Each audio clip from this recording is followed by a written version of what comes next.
This building is actually a Newtown townhouse that used to be one house over 3 stories. So we're on the top floor. It was already adapted quite considerably. So the interior wasn't very precious anymore. It was more the idea of the flat belonging to the rest of the house, which is why we ended up incorporating the glazed screen that connects the stairwell to the hallway and brings in a lot of light. We made the decision to lift all the door lintels. It gives you this generosity of scale in what would otherwise be quite a tight little corridor. Lachlan, he's a chef, and so the dominant feature in the flat was this kitchen, a space that could expand and contract, connected through to another living space. We tried to keep the palette of materials quite limited, but kind of elevate them so that they have a certain quality, but that they can also be maintained. That's the way we thought about simplicity, hopefully that has a bit of longevity, that we could afford.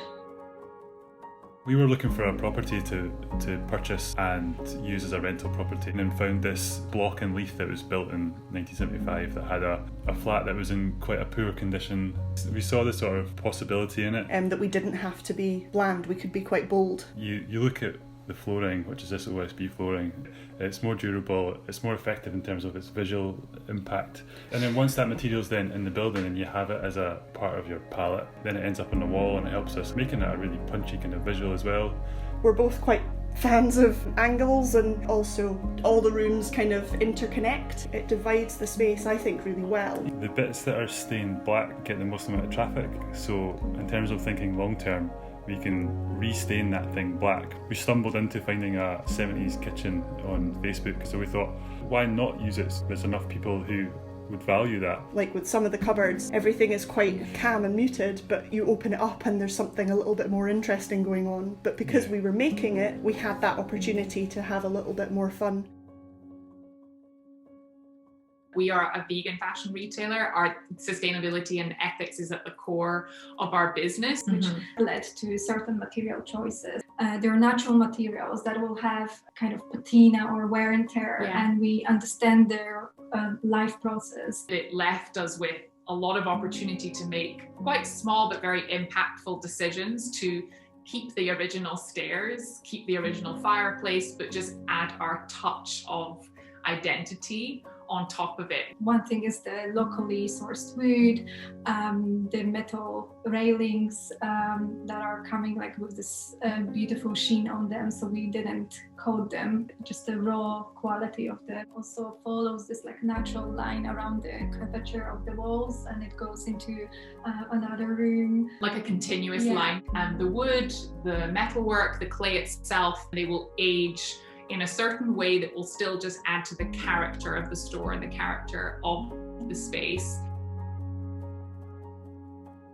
We had to work out a way of maintaining access to a bit of garden space and the communal garden space beyond that. It became pretty clear, look, if you want to get planning consent for this, it's going to have to be invisible. There's only one building material, and that's glass. So that the basic form of the outshoots that are on the back of this terrace of houses and be made solely of glass, pocketed into the back of the stonework.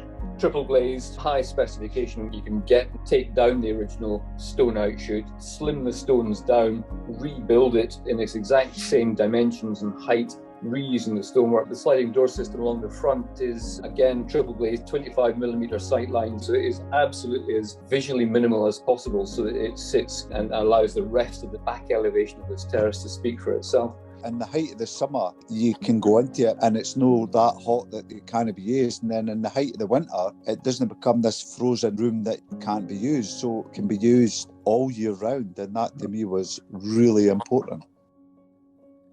A core part of Cornerstone's brief was to enhance the capacity of this relatively small building to the greatest possible extent. And one of the ways that we resolved that was actually through altering the existing extension to the north and then actually replacing the extension to the south, and in fact releasing the space of the main hall. We chose to use brick and precast externally to be complementary to the existing stone. The new construction has a rhythm and a relief that is inherently connected with the massing and the order of the surrounding context in terms of the original building's detail, but also at a macro level, including the large tenements and their ordering in the context of Morningside. The new extension to the south provides a new entrance and also a new identity. It's a very simple building. What we have tried to do is to simplify the connections between the internal spaces, but also reconnect those to the surrounding area, which makes the building feel much larger than it is.